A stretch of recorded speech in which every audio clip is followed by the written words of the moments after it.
Welcome back to Beena's learning class. ഇന്ന് നമ്മൾ 5ാം ക്ലാസ്സിലെ ബേസിക് സയൻസിൻ്റെ 1 മാർക്കിനും 2 മാർക്കിനും ഒക്കെ ചോദിക്കാൻ പറ്റുന്ന ഒരു കുറച്ച് ക്വസ്റ്റ്യൻ ആൻസറുകളാവും ഞങ്ങളെ. നിങ്ങൾ ഇത് നോക്കി അങ്ങ് പഠിച്ചാൽ മതി, എഴുതാൻ വേണ്ടി സമയം കളയണ്ട. കാരണം ഇത് കേൾക്കുമ്പോൾ തന്നെ നമ്മൾ കേട്ട കാര്യങ്ങളൊക്കെ തന്നെയാണ്. ഇതിൻ്റെ വലിയ ക്വസ്റ്റ്യൻ ആൻസറുകളൊക്കെ നമ്മുടെ ലിങ്കിൽ കിടപ്പുണ്ട്. എല്ലാ ചാപ്റ്ററും കൂടെ കൂടുന്നതാണ് നമ്മുടെ വർഷാവസാനത്തെ പരീക്ഷ. ഏറ്റവും കൂടുതൽ ക്വസ്റ്റ്യൻ ലാസ്റ്റ് ഇപ്പം നമ്മുടെ ക്രിസ്മസ് പരീക്ഷ കഴിഞ്ഞിട്ടുള്ള ചാപ്റ്ററിൽ നിന്നായിരിക്കും. എന്നാലും ഓണപരീക്ഷയുടെയും ക്രിസ്മസ് പരീക്ഷയുടെയും ഒക്കെ പാഠങ്ങൾ ഇതിനകത്തിലുണ്ട് കേട്ടോ, അത് ഓർത്തോണേ. അപ്പം നമുക്ക് എല്ലാത്തിനും കൂടെ കുറച്ച് ക്വസ്റ്റ്യൻ ആൻസർ ഞാൻ ഇതിനകത്ത് എഴുതി വെച്ചിട്ടുണ്ട്. 1 മാർക്കിനും 2 മാർക്കിനും ഒക്കെ ചോദിക്കാൻ പറ്റുന്ന ക്വസ്റ്റ്യൻ ആൻസറാണ് കേട്ടോ. അപ്പോൾ ഇപ്പോൾ തന്നെ അങ്ങ് പഠിച്ചോ, ഇനി പിന്നത്തേക്ക് മാറ്റണ്ട. കേൾക്കുമ്പോൾ തന്നെ നമുക്കറിയാം കുഞ്ഞുങ്ങളെ എന്തൊക്കെയാണെന്ന് നോക്കാം. അതായത് കരയിലും ജലത്തിലും ജീവിക്കാൻ കഴിയുന്ന ജീവികളെ നമുക്ക് എന്ത് പേരിലാണ് അറിയപ്പെടുന്നത്? കരയിലും ജലത്തിലും ജീവിക്കാൻ കഴിയുന്ന ജീവികളെ ഉഭയജീവികൾ എന്നാണ് പറയുന്നത്. Animals capable of living both at land and in water. Land and in water. Land എന്ന് വെച്ചാൽ കരയിലും വെള്ളത്തിലും ജീവിക്കാൻ കഴിയുന്നത് ആംഫിബിയൻസ് എന്നാണ്. AMPHI എന്നിട്ട് ആംഫിബിയൻസ്. BIAN സ്പെല്ലിങ് കറക്റ്റായിട്ട് പഠിക്കണ കേട്ടോ. ആംഫിബിയൻസ് എന്നാണ് പറയുന്നത്. ഓക്കെ. ഇനി കുഞ്ഞുങ്ങളെ പ്രസവിച്ച് പാലൂട്ടി വളർത്തുന്ന ജീവികളെ സസ്തനികൾ എന്നാണ് പറയുന്നത്. കുഞ്ഞുങ്ങളെ പ്രസവിച്ച് പാലൂട്ടി വളർത്തുന്ന ജീവികളെ സസ്തനികൾ എന്നാണ് പറയുന്നത്. The creature that give birth and feed milk to their offspring. Mammals. MAMMALS mammals കേട്ടോ. ഓക്കെ ആണോ? മലയാളവും ഇംഗ്ലീഷും ഉണ്ട്. കുഞ്ഞുങ്ങളെ 2 പേരും അവനവൻ്റെ പഠിച്ചോണം കേട്ടോ. ഇപ്പം ഇനി ഇത് വായിച്ചിട്ട് അഥവാ ഓർക്കുന്നില്ലെങ്കിൽ എങ്കിൽ എഴുതിയെടുത്തോണേ കേട്ടോ. 3ാമത്തെ, പ്രവൃത്തി ചെയ്യാനുള്ള കഴിവിനെ നമ്മൾ എന്താണ് പറയുന്നത്? പ്രവൃത്തി ചെയ്യാനുള്ള കഴിവാണ് ഊർജം. The capacity to do work energy കേട്ടോ. എനർജി എന്ന് വെച്ചാൽ കപ്പാസിറ്റി ടു ഡു വർക്ക്. നമുക്ക് പ്രവൃത്തി ചെയ്യാനുള്ള കഴിവിനെയാണ് ഊർജം എന്ന് പറയുന്നത്. കത്തുമ്പോൾ താപം പുറത്തു വിടുന്ന വസ്തുക്കളാണ് എന്ത്? ഇതെല്ലാം ചിലപ്പോൾ ഇന്ധനങ്ങൾ എന്നാൽ എന്ത്? കത്തുമ്പോൾ താപം പുറത്തു വിടുന്ന വസ്തുക്കളെയാണ് ഇന്ധനങ്ങൾ എന്ന് പറയുന്നത്. അങ്ങനെയും ചോദിക്കാം. കത്തുമ്പോൾ താപം പുറത്തു വിടുന്ന വസ്തുക്കളെ ഡാഷ് എന്ന് പറയുന്നു, ഇന്ധനങ്ങൾ എന്ന് പറയുന്നു. മനസ്സിലായോ? Substance that generate heat when burned. എന്താ? ഫ്യൂവൽസ്. ഇന്ധനങ്ങളുടെ ഇംഗ്ലീഷ് എന്താ കുഞ്ഞുങ്ങളെ? ഫ്യൂവൽസ് കേട്ടോ. ഇനി how crude oil is formed. ക്രൂഡ് ഓയിലിനെ കുറിച്ചും പെട്രോളിനെ കുറിച്ചും ഒക്കെ ഉറപ്പായിട്ടും ചോദ്യങ്ങൾ കാണും കേട്ടോ. ക്രൂഡ് ഓയിൽ എന്ന് വെച്ചാൽ ഇത് ഫോം ചെയ്യുന്നത് എങ്ങനെയാണ്? Call, crude oil and natural gas are made from the organic matter trapped underground millions of years ago. എന്ന് വെച്ചാൽ ലക്ഷക്കണക്കിന് വർഷങ്ങൾക്ക് മുമ്പ് മണ്ണിനടിയിൽ അകപ്പെട്ടു പോയ ജൈവ വസ്തുക്കളിൽ നിന്നാണ് കൽക്കരി, ക്രൂഡ് ഓയിൽ, പ്രകൃതിവാതകം എന്നിവയൊക്കെ ഉണ്ടാക്കുന്നത് കേട്ടോ. അതൊരു 2 മാർക്കിനും ചോദിക്കാൻ പറ്റുന്ന ഒരു ക്വസ്റ്റ്യൻ ആണ് കുഞ്ഞുങ്ങളെ കേട്ടോ. ഓക്കെ ആണല്ലോ. അടുത്ത, പാരിസ്ഥിതിക പ്രശ്നങ്ങൾ ഉണ്ടാക്കുന്ന ജൈവ മാലിന്യങ്ങളിൽ നിന്നുണ്ടാക്കുന്ന ഇന്ധനമാണ് ഡാഷ്. അല്ലെ ബയോഗ്യാസ് എന്നാൽ എന്തെന്ന് ചോദിച്ചാലും ഞാൻ പറഞ്ഞില്ലേ, തിരിച്ച് എങ്ങനെ വേണമെങ്കിലും ചോദിക്കാം. അതുകൊണ്ടാണ് ഇത് 1 മാർക്കിന് 2 മാർക്കൊക്കെ ചോദിക്കാൻ പറ്റുന്ന കുഞ്ഞുങ്ങളെ. പാരിസ്ഥിതിക പ്രശ്നങ്ങൾ ഉണ്ടാക്കുന്ന ജൈവ മാലിന്യങ്ങളിൽ നിന്ന് ഉണ്ടാക്കുന്ന ഇന്ധനമാണ് ബയോഗ്യാസ്. അത് മലയാളംകാരങ്ങ് എഴുതണേ. അപ്പം ഇംഗ്ലീഷ് എന്താ കുഞ്ഞുങ്ങളെ എൻ്റെ? Dash is a type of fuel derived from biowaste. ബയോവേസ്റ്റിൽ നിന്നും കിട്ടുന്നത് അല്ലേ? ബയോവേസ്റ്റിൽ നിന്നുമാണ്. Dash is the type of fuel derived from biowaste, biogas. അടുത്ത, കൺവെൻഷണൽ എനർജി സോഴ്സസുകൾ. പാരമ്പര്യ ഊർജ സ്രോതസ്സുകൾ ഏതെല്ലാമാണ്? കൺവെൻഷനലും നോൺ കൺവെൻഷനലും ഉണ്ട് കേട്ടോ.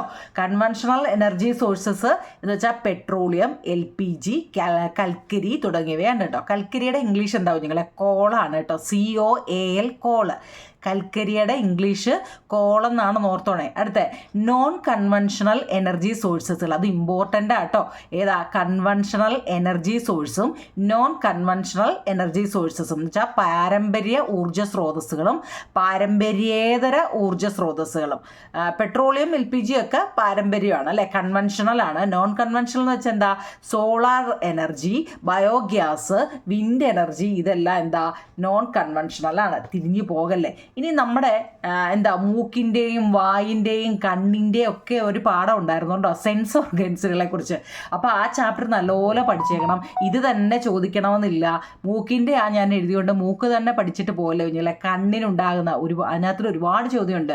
കണ്ണിലുള്ള ഡിസീസുകളെ കുറിച്ച്, എന്തൊക്കെ എന്താ രോഗങ്ങൾ നമുക്ക് കണ്ണിലുണ്ടാകുന്നുണ്ട് അല്ലേ. പിന്നെ പല്ലുകളെക്കുറിച്ച്, പല്ലുകൾ ഏതൊക്കെ എങ്ങനെയൊക്കെയാണെന്ന്, സ്കിന്നിനെ കുറിച്ച് അല്ലേ. സെൻസ് ഓർഗൻസുകൾ 5 അല്ലേ. പിന്നെ മൂക്കിനെ കുറിച്ച്, പിന്നെ കണ്ണ്, മൂക്ക്, നാക്ക്, ത്വക്ക് അല്ലേ, ചെവി, ഇതെല്ലാം അറിഞ്ഞിരിക്കണം കേട്ടോ. ഈ മൂക്കിൻ്റെ ധർമ്മം, why do we have nose, നമുക്ക് മണമറിയാനും ശ്വസിക്കാനും, ടു സ്മെൽ, ടു ബ്രീത്ത് കേട്ടോ. അതൊക്കെ നല്ലോണം അറിയണമെന്നില്ല. ശരീരത്തിലെ ഏറ്റവും വലിയ ജ്ഞാനേന്ദ്രിയം ഏതാണെന്ന് ചോദിച്ചാൽ എന്താ കുഞ്ഞുങ്ങളെ, ചിലപ്പോൾ ഒരു മാർക്കിന് വളരെ ഇമ്പോർട്ടൻ്റ് അല്ല. Which is the largest organs in the human body, ഏതാ, ത്വക്കാണ്. നമ്മളിപ്പോൾ സെൻസ് ഓർഗൻസ് പഠിച്ചതിലേക്കും ഏറ്റവും വലിയ എന്താ നമ്മുടെ മനുഷ്യ ശരീരത്തിലെ ഏറ്റവും വലിയ ഓർഗൻ അല്ലേ, വലിയ ജ്ഞാനേന്ദ്രിയം ഏതാണെന്ന് ചോദിച്ചു കഴിഞ്ഞാൽ സ്കിന്നാണ്, ത്വക്ക്. അടുത്ത, ജീവജാലങ്ങളുടെ നാശത്തിന് ഇടയാകാതെ, കേട്ടോടെ, ജീവജാലങ്ങളുടെ നാശത്തിന് ഇടയാകാതെ സംരക്ഷിക്കുന്ന പരിപാടിക്ക് പറയുന്ന പേരെന്താണ്? അതൊരു ഇമ്പോർട്ടൻ്റ് ചോദ്യമാണ് ഞങ്ങളെ. നമ്മുടെ ജീവജാലങ്ങൾക്ക്, നമ്മുടെ ചുറ്റുപാടുമുള്ള ജീവജാലങ്ങൾക്ക് നാശത്തിന് ഇടയാകാതെ നമ്മൾ സംരക്ഷിക്കുന്ന ഒരു പരിപാടിയുണ്ട്. അതിന് പറയുന്ന പേര് ജൈവ വൈവിധ്യ സംരക്ഷണം എന്നാണ്. What do we call the programs of protecting the living organism from human activity? എന്താണ്? Conservation of biodiversity. Conservation of biodiversity. അടുത്ത, ആഹാര ശൃംഖലാജാലത്തിൻ്റെ നിങ്ങളൊരു ഇത് പഠിച്ചിരിക്കണം കേട്ടോ. ഒരു എന്താ ആഹാര ശൃംഖലയുടെ ഒരു ചാർട്ട് വരച്ചിരിക്കണം കേട്ടോ നിങ്ങളെ. ഏറ്റവും ചെറിയത് ഫസ്റ്റിൽ, ഏറ്റവും ചെറുത് അതി വലുത് കേട്ടോ. അത് ഓർത്തോണേ. എപ്പോഴും ഫസ്റ്റിൽ ആരാന്ന് ചോദിച്ചാൽ എന്താ, സസ്യങ്ങളാണ് കേട്ടോ. സസ്യങ്ങൾ പുൽച്ചാടി തിന്നുന്നു. ഇത് ഓർത്തോണ്ടേ കുഞ്ഞുങ്ങളെ. പുൽച്ചാടിയെ തവള തിന്നുന്നു, തവളയെ പാമ്പ് തിന്നുന്നു, പാമ്പിനെ കഴുകൻ തിന്നുന്നു. ഇത് നിങ്ങളെ ഒന്ന് ഷഫിൾ ചെയ്തിട്ടിരിക്കും കേട്ടോ. എന്ന് വെച്ചാൽ എന്താ, മാറ്റി തിരിച്ച് മറിച്ചും ഒക്കെ ഇട്ടിരിക്കും. അപ്പം നിങ്ങൾ എന്ത് ചെയ്യണം, അത് കറക്റ്റായ ഓർഡറിൽ വേണം എഴുതാൻ കേട്ടോ. തിരിച്ച് മറിച്ച് വിട്ട് എന്നാൽ ഓർത്തോണ്ടേ കുഞ്ഞുങ്ങളെ, അത് നേരെ എഴുതണം. അപ്പം 13 ക്വസ്റ്റ്യൻ ആൻസർ. ഇതൊക്കെ 1 മാർക്കിൻ്റെയാണ്. നമ്മുടെ വലിയ ക്വസ്റ്റ്യൻ ആൻസറുകളെല്ലാം നമ്മുടെ ലിങ്കിൽ കിടപ്പുണ്ട് കേട്ടോ. എഴുതണേ കുഞ്ഞുങ്ങളെ, പഠിക്കണേ. ഇനി ഭൂമിയുടെ ഉപഗ്രഹം ഏതാ കുഞ്ഞുങ്ങളെ? എർത്തിൻ്റെ സാറ്റലൈറ്റ് എന്ന് വെച്ചാൽ ഉപഗ്രഹം എന്നാണ്, അതൊക്കെ അറിയാമല്ലോ. സാറ്റലൈറ്റ് എന്ന് വെച്ചാൽ ഉപഗ്രഹം. നമ്മുടെ ഭൂമിയുടെ ഉപഗ്രഹം ഏതാ? ചന്ദ്രനാണ്, മൂണ് അല്ലേ. ആദ്യത്തെ കൃത്രിമ ഉപഗ്രഹം ഏതാ കുഞ്ഞുങ്ങളെ? സ്പുട്നിക്കാണ് കേട്ടോ. സ്പുട്നിക്ക് ഫസ്റ്റ് ആർട്ടിഫിഷ്യൽ സാറ്റലൈറ്റ്, ആർട്ടിഫിഷ്യൽ കേട്ടോ, സ്പുട്നിക്ക്. കേരളത്തിലെ ഏക റോക്കറ്റ് വിക്ഷേപണ കേന്ദ്രം കേരളത്തിലെ ഏതാ? തിരുവനന്തപുരം തുമ്പയാണ്, തുമ്പ കേട്ടോ. തൂമ്പേന്നൊന്നും എഴുതി വെക്കല്ലേ കുഞ്ഞുങ്ങളെ. കേരളത്തിലെ ഏക റോക്കറ്റ് വിക്ഷേപണ കേന്ദ്രം, ഉള്ളി rocket launching station in Kerala, തുമ്പയാണ് കേട്ടോ. The substance that dissolve is called, അതൊരു ഇമ്പോർട്ടൻ്റ് ആവും കുഞ്ഞുങ്ങളെ കേട്ടോ.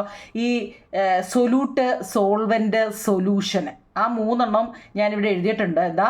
സൊല്യൂട്ട്, സോൾവെൻ്റ്, സൊല്യൂഷൻ എന്ന് വെച്ച് കഴിഞ്ഞാൽ നമ്മളിപ്പം ഉദാഹരണത്തിന് നമ്മൾ ഒരു ഗ്ലാസ് വെള്ളം എടുത്തിട്ട് അതിലോട്ട് നമ്മൾ കുറച്ച് പഞ്ചസാരയോ ഉപ്പോ ഇടുക, മനസ്സിലായോ? അപ്പം നമ്മൾ ആ ഇട്ട് കൊടുക്കുന്ന പദാർത്ഥം ഉണ്ടല്ലോ, ഉപ്പാണെങ്കിലും പഞ്ചസാരയാണെങ്കിലും നമ്മൾ ഇട്ട് കൊടുക്കുന്ന പദാർത്ഥത്തിന് പറയുന്ന പേരാണ് സൊല്യൂട്ട്.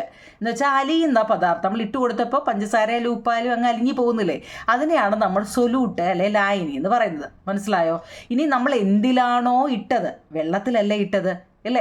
എപ്പോഴും എന്താ, വെള്ളത്തിലാണ് അലിയുന്നത്, എപ്പോഴും വെള്ളത്തിലാണല്ലോ. അപ്പം എന്തിലാണോ നമ്മൾ ഇട്ട് കൊടുത്തത്, വെള്ളത്തിലായതുകൊണ്ട് വെള്ളം അല്ലേ. ഇത് ലയിക്കുന്ന പദാർത്ഥത്തെ നമ്മൾ എന്താ, സോൾവെൻ്റ് എന്നാണ് പറയുന്നത്. മനസ്സിലാവുന്നുണ്ടോ നിങ്ങളെ? നമ്മൾ ഒരു ഗ്ലാസ് വെള്ളം എടുത്തിട്ട് അതിൽ നമ്മൾ പഞ്ചസാരയോ അല്ലെ തേയിലയോ പിന്നെ എന്താ ഉപ്പോ എന്തെങ്കിലും ഇട്ട് കൊടുത്താൽ ആ ഇട്ട് കൊടുക്കുന്നതിനെയാണ് നമ്മൾ സൊല്യൂട്ട് എന്ന് പറയുന്നത്, അല്ലെങ്കിൽ ലായനി എന്ന് പറയുന്നത്. ലീനം എന്നും ഒക്കെ പറയും കേട്ടോ, ലീനം അല്ലെ. പോട്ടെ, അത് എന്താ, ഈ നമ്മൾ ഇട്ട് കൊടുക്കുമ്പോൾ ഇട്ട് കൊടുക്കുന്നത് എന്തിലാണോ, വെള്ളത്തിലാവും കുഞ്ഞുങ്ങളെ. വെള്ളത്തിലോട്ട് നമ്മൾ ഇട്ട് കൊടുക്കുന്ന ആ വെള്ളത്തിന് പറയുന്ന പേരാണ് സോൾവെന്റ്. ഇനി ഇത് രണ്ടും കൂടെ ചേരുമ്പോൾ എന്താകുന്നു, അവിടെ സൊല്യൂഷൻ ഉണ്ടാകുന്നു കേട്ടോ. Solution, solute, solvent, solution. ഇട്ട് കൊടുക്കുന്ന സൊല്യൂട്ട് അലിഞ്ഞ് ചേർന്നത് അലിയുന്നത് എന്തിനാണോ അത് സോൾവെൻറ്റ്. ഇത് രണ്ടും കൂടെ ചേരുമ്പോൾ ഉപ്പ് വെള്ളം പഞ്ചസാര വെള്ളം എന്നൊക്കെ നമ്മൾ പറയത്തില്ലേ, അതാണ് സൊല്യൂഷൻ കേട്ടോ. ഈ dash is a new method of growing plants without soil. മണ്ണില്ലാതെ മണ്ണില്ലാതെ നമ്മൾ പ്ലാന്റ്സ് നടുന്നതിന് പറയുന്ന പേരാണ് ഹൈഡ്രോഫോണിക്സ്. ഓർമ്മയുണ്ടോ ഹൈഡ്രോഫോണിക്സ് എന്ന് നമ്മൾ പഠിച്ചതല്ലേ? മണ്ണില്ലാതെ പോഷക ലായനിയിൽ സസ്യങ്ങൾ വളർത്തുന്നതിനെയാണ് ഹൈഡ്രോഫോണിക്സ് എന്ന് പറയുന്നത്. പയർവിത്തിന് എത്ര ബീജമുണ്ട് കുഞ്ഞുങ്ങളെ? അതിന് ആ ടെസ്റ്റിനകത്തിൽ അങ്ങനെ കുറേ വിത്തുകളുടെ പേരും അവയുടെ ബീജങ്ങളുടെ അല്ലേ കോട്ടിലിഡോൺ, ഓർമ്മയുണ്ടോ കോട്ടിലിഡോണിനെ കുറിച്ച് പഠിച്ചത്? അപ്പോൾ ബീജങ്ങളുടെ എണ്ണം എത്ര എണ്ണം ഉണ്ടെന്നും ഒക്കെ ആ ടെസ്റ്റിൽ കിടപ്പുണ്ട് കേട്ടോ. നമ്മുടെ ലിങ്കിലും ഉണ്ടായിരുന്നു. പയർവിത്തിന് എത്ര കോട്ടിലിഡോൺ അല്ലെ ബീജമുണ്ട്, അതെത്ര 2 എണ്ണമാണ്. അടുത്ത മാതൃസസ്യത്തിൽ നിന്നും വിത്തുകൾ പല സ്ഥലത്തേക്ക് എത്തപ്പെടുന്നതിനെ നമ്മൾ എന്ത് പറയുന്നു? മാതൃസസ്യത്തിൽ നിന്നും, അതായത് നമ്മളിൽ പഞ്ഞിക്ക എന്താ അതിന് പറയുന്നത്, അപ്പൂപ്പൻ താടിയൊക്കെ ഇല്ലേ കുഞ്ഞുങ്ങളെ, ഇതിനൊക്കെ ഓരോ പേരാണ് മറന്നുപോയതാ കുഞ്ഞുങ്ങളെ കേട്ടോ. അപ്പോൾ അങ്ങനെയുള്ള അവിടെ പഞ്ഞിക്കായൊക്കെ നിങ്ങൾ കണ്ടിട്ടില്ലേ കുഞ്ഞുങ്ങളെ? അത് ആ മരത്തിൻ്റെ അവിടെ നിന്ന് അത് ചൂട് കൊണ്ട് പൊട്ടി ദൂരസ്ഥലത്തോട്ട് അത് തെറിച്ച് വീഴുന്നത് അല്ലേ? നമ്മുടെ റബ്ബറുങ്കായൊക്കെ അതിൻ്റെ മൂട്ടി തന്നെയാണോ വിടുന്നത്? തെറിച്ച് അത് വേറെ എവിടെയൊക്കെ ആയിരിക്കും തെറിച്ച് വീഴുന്നത്, മനസ്സിലായോ? അങ്ങനെയുള്ളതിനെ നമ്മൾ എന്ത് പറയുന്നത്? വിത്ത് വിതരണം എന്ന് പറയുന്നത്. Seed dispersal is the process in which seed from mother plant is carried to different ലൊക്കേഷനിൽ അല്ലേ? ഇതിനെ എന്താ പറയുന്നത്? Seed dispersal. ആ പാഠം ഓണപരീക്ഷയ്ക്ക് നമ്മൾ പഠിച്ചതായിരുന്നു അല്ലേ? 22 ക്വസ്റ്റ്യൻ ആൻസറായി. അടുത്ത 23ാമത്തത് നമ്മളെ വിദ്യാഭ്യാസ കാര്യങ്ങൾക്കായി ഇന്ത്യ വിക്ഷേപിച്ച ഉപഗ്രഹം ഏതാണ്? അങ്ങനെ കുറേ വിക്ഷേപിക്കുന്നതിനെ കുറിച്ചിട്ട് നമ്മുടെ കൃഷിയെക്കുറിച്ച് അറിയുന്നത് ഏതാണ്? വിദ്യാഭ്യാസത്തെക്കുറിച്ച് അറിയുന്നത് ഏതാണ്? പിന്നെന്താ നമ്മുടെ വാർത്താവിനിമയത്തെക്കുറിച്ചൊക്കെ അറിയുന്നത്. ഇതിനൊക്കെ എല്ലാത്തിനും ഓരോ ഇതുണ്ട് കേട്ടോ. അത് നിങ്ങളൊന്ന് നോക്കിക്കൂടെ, ടെസ്റ്റിൽ കിടപ്പുണ്ട് കേട്ടോ. അത് മാച്ച് ദ ഫോളോയിങ്ങിനൊക്കെ ചോദിക്കുന്നതാണ് കേട്ടോ. ഉപഗ്രഹങ്ങൾ ഇന്ത്യയിലെ അത് എഡ്യൂസാറ്റ് എഡ്യൂസാറ്റ് കേട്ടോ. ഇന്ത്യൻ ഉപഗ്രഹങ്ങൾ ഏതൊക്കെയാണ്? ഇന്ത്യൻ ഉപഗ്രഹങ്ങൾ ഒരു 3 പേര് ഇൻസാറ്റ്, എഡ്യൂസാറ്റ്, IRS ഒക്കെ. ആദ്യമായി ചന്ദ്രനിലെത്തിയ മനുഷ്യൻ നീൽ ആംസ്ട്രോങ് അല്ലേ? Edwin Aldrin, Michael Collins. ഇനി ലിവിങ് തിങ്സും നോൺ ലിവിങ് തിങ്സും. ലിവിങ് തിങ്സ് എന്ന് വെച്ചാൽ ജീവനുള്ളവയാണ് കുഞ്ഞുങ്ങളെ. ജീവനുള്ളവ ഏതെങ്കിലും നിങ്ങൾക്ക് ഇഷ്ടമുള്ള ഒരു 5-6 പേര് കൊടുത്താൽ മതി. നോൺ ലിവിങ് തിങ്സ് എന്ന് വെച്ചാൽ ജീവനില്ലാത്തവയാണ്. അത് നിങ്ങൾക്ക് ജീവനില്ലാത്തവ എന്ത് വേണമെങ്കിലും കൊടുക്കാം. ഇനി ഏറ്റവും ഇമ്പോർട്ടൻ്റ് ആവും കുഞ്ഞുങ്ങളെ കളർ പിഗ്മെൻറ്റ്. ഓർമ്മയുണ്ടോ? നമ്മൾ പഠിച്ചതൊക്കെ ഓർമ്മയുണ്ടോ? ഇതൊക്കെ വായിക്കുമ്പോൾ ഞാൻ പഠിപ്പിച്ചതൊക്കെ ഓർക്കുമോ കുഞ്ഞുങ്ങളെ? Colour pigment. ഇതിപ്പോൾ ഇന്ന് ഞാൻ ടെസ്റ്റിനകത്തിലെ പ്രധാനപ്പെട്ട 1 മാർക്കിൻ്റെ, കാരണം എക്സാം അടുക്കാറായി, അപ്പോൾ 1 മാർക്കിൻ്റെയും 2 മാർക്കിൻ്റെയും ഇപ്പോൾ അങ്ങ് ഇട്ട് തരാമെന്ന് വിചാരിച്ചു. നിങ്ങളിപ്പോൾ ഇരുന്ന് അങ്ങ് പഠിച്ചോ. 3-4 മാർക്കിൻ്റെ എല്ലാം നമ്മുടെ ലിങ്കിനകത്ത് കിടപ്പുണ്ട്. എല്ലാ ചാപ്റ്ററിൻ്റെയും ലിങ്ക് ഉണ്ട് കുഞ്ഞുങ്ങൾ കേട്ടോ. എല്ലാ ചാപ്റ്ററിൻ്റെയും കിടപ്പുണ്ട്. പേരടിച്ച് കൊടുത്താൽ മതി. നമ്മുടെ ചാനലിൽ കയറി നിങ്ങളല്ലെങ്കിൽ നോക്കിയാൽ മതി കേട്ടോ. എല്ലാ ചാപ്റ്ററിൻ്റെയും ഉണ്ട്.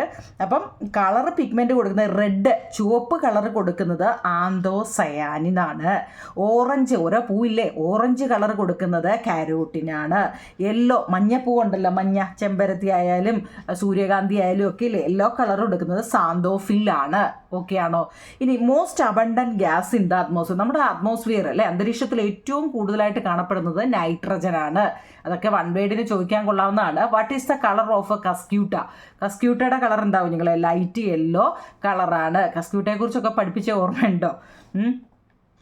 പിന്നെ അതുപോലെ ചോദിക്കുന്നതായിരുന്നില്ലേ കമ്മ്യൂണിക്കബിൾ ഡിസീസ്, പകരുന്ന രോഗങ്ങളും നോൺ കമ്മ്യൂണിക്കബിൾ ഡിസീസുകൾ അല്ലേ? പകരുന്നവ ഏതൊക്കെയാണ്? പകരുന്നൊരു പനി ആയാലും പിന്നെ നമ്മൾ 1ാമത്തെ ചാപ്റ്ററിൽ പഠിച്ച ഓർമ്മയുണ്ടോ? കമ്മ്യൂണിക്കബിളും നോൺ കമ്മ്യൂണിക്കബിളും. നമ്മുടെ ഇപ്പം തന്നെ കോവിഡ് അല്ലേ? അത് തന്നെ അന്ന് കോവിഡ് സമയത്തായിരുന്നു നമ്മളത് കോവിഡിൻ്റെ കാര്യമൊക്കെ പഠിച്ച ഓർമ്മയുണ്ടോ? ഉണ്ടാവും നിങ്ങളെ. കമ്മ്യൂണിക്കബിൾ എന്ന് വെച്ചാൽ പകരുന്നത് അല്ലേ? കോവിഡ്, അതുപോലെ ചിക്കൻ ബോക്സ്, പനി. ഇപ്പോഴത്തെ പനിയെല്ലാം പകരുന്ന പനികളാണ് അല്ലേ? ഫീവർ. പിന്നെ നോൺ കമ്മ്യൂണിക്കബിൾ എന്ന് വെച്ചാൽ പകരാത്ത രോഗങ്ങൾ ഏതൊക്കെയാണ് കേട്ടോ? അതൊക്കെ പകരുന്നതും പകരാത്തതും ഒന്ന് പഠിച്ചു വെച്ചേക്കാം. ഹൗ ഡു യു ഡിസീസ്, ഇനി എങ്ങനെയാണ് ഈ ഡിസീസ് സ്പ്രെഡ് ആവുന്നത്? അതിൻ്റെ നമ്മുടെ പുസ്തകത്തിൽ കിടപ്പുണ്ട് കേട്ടോ. പിന്നെ ഈ ഇലയുടെ ഉണ്ടോ നിങ്ങളെ? പടം തരും കേട്ടോ നിങ്ങൾക്ക്. ഇലയുടെ പടം തന്നിട്ട് വെനേഷൻ ഓർമ്മയുണ്ടോ? 2 തരത്തിലുള്ള നമുക്ക് നേരെ അല്ലേ പാരലൽ വെനേഷൻ. പാരലിൻ്റെ പ്രത്യേകത എന്താണ്ട് ഇങ്ങനെയുള്ള ഇലയുള്ള അല്ലേ, ഇങ്ങനെ നേരെ ഇരിക്കുന്നു, ഒന്നൊന്നിനെ കൂട്ടിമുട്ടാതെയുള്ള പാരലൽ വെനേഷൻ ഓർമ്മയുണ്ടോ? പിന്നെന്താ ഇങ്ങനെ ഇല വന്നിട്ട് ഇങ്ങനെ ഇങ്ങനെ പോകുന്നത് അല്ലേ. അങ്ങനെ 2 തരത്തിലുള്ള ഇല വെനേഷനെ കുറിച്ച് പഠിച്ചോണ്ടേ കുഞ്ഞുങ്ങളെ. ഇലയുടെ വളരെ ഇമ്പോർട്ടൻ്റ് ആണ്. പിന്നെ ക്രൂഡ് ഓയിൽ, ഞാൻ പറഞ്ഞില്ലേ ക്രൂഡ് ഓയിലിൻ്റെ ഉറപ്പായിട്ടും നിങ്ങളുടെ ക്വസ്റ്റ്യനകത്തിലൊരു ക്വസ്റ്റ്യൻ കാണും കേട്ടോ. ക്വസ്റ്റ്യനകത്തിലൊരു ക്വസ്റ്റ്യൻ അല്ല, ക്വസ്റ്റ്യനകത്തിലൊരു ഒരെണ്ണം കാണും അല്ലേ, ക്രൂഡ് ഓയിൽ. പിന്നെ റിന്യൂവബിളും നോൺ റിന്യൂവബിളും എന്ന് വെച്ചാൽ പുനരുപയോഗിക്കാൻ പറ്റുന്നതാണ് റിന്യൂവബിൾ. നമുക്ക് എന്തെല്ലാം പുനരുപയോഗിക്കാൻ പറ്റുന്ന ഏതൊക്കെയാണ്, പറ്റാത്തവ ഏതൊക്കെയാണെന്ന് ഉണ്ട് അല്ലേ. പിന്നെ സോളാർ പാനലിൻ്റെ ഒരു പിക്ചർ തന്നിട്ടേ അതിനെക്കുറിച്ച് എഴുതാൻ ചോദിക്കും കേട്ടോ. നിങ്ങളുടെ ലാസ്റ്റ് പാഠത്തിലുണ്ട്, ഞാനത് തന്നില്ല കാരണം ടെസ്റ്റിൽ ഓൾറെഡി അതിനെ പടം തന്നിട്ട് എക്സ്പ്ലെയിൻ ചെയ്തിട്ടുള്ളതുകൊണ്ട് ഞാനത് തന്നില്ല കുഞ്ഞുങ്ങൾ കേട്ടോ. നിങ്ങളുടെ ടെസ്റ്റ് ഒന്ന് വായിക്കണേ. സോളാർ പാനൽ വളരെ ഇമ്പോർട്ടൻ്റ് ആണ്. അതുപോലെ തന്നെ യൂസസ് ഓഫ് ഫ്യൂവലിൻ്റെ ഉപയോഗങ്ങൾ എന്തെല്ലാമാണ് വളരെ ഇമ്പോർട്ടൻ്റ് ആണ്. ഡാഷ് ആർ എക്സാമ്പിൾ ഓഫ് എപ്പിഫൈറ്റിന് ഉദാഹരണം ഏതാ കുഞ്ഞുങ്ങളെ, നമ്മൾ പഠിച്ച ഓർമ്മയുണ്ടോ, ഓർക്കിഡ് അല്ലേ. അപ്പോൾ ഒരു 35 ക്വസ്റ്റ്യൻ ആണ്.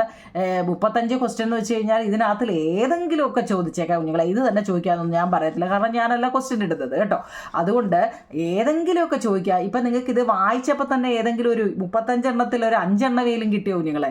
ഇനി നിങ്ങൾ എന്താ ഇതിൻ്റെയൊക്കെ ആൻസർ തന്നിട്ടുണ്ട്. തരാത്തതെന്ന് വെച്ചാൽ ഈ 2-3 മാർക്കിൻ്റെയാണ് ഞാൻ ഈ തരാഞ്ഞത്. കാരണം വെനേഷൻ അതൊക്കെ ടെസ്റ്റിലും നമ്മുടെ ലിങ്കിലും കിടപ്പുണ്ട് ഇതെല്ലാം കേട്ടോ. Communicable, non communicable, diseases spread ആവുന്നത്, വെനേഷനെ കുറിച്ച്, crude oil, renewable, non renewable, solar panel, ഫ്യൂവലിൻ്റെ യൂസസ്, ഇതൊക്കെ ലാസ്റ്റ് പാഠത്തിൽ കേട്ടോ ഈ കിടക്കുന്നതൊക്കെ.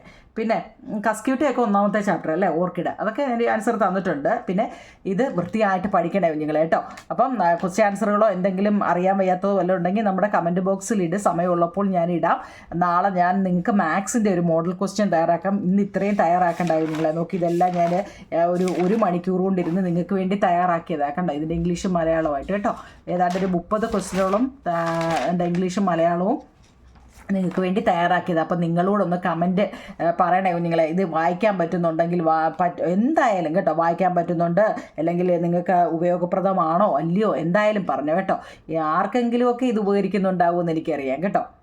ഓക്കെ ആണോ കുഞ്ഞുങ്ങളെ? Okay, thank you.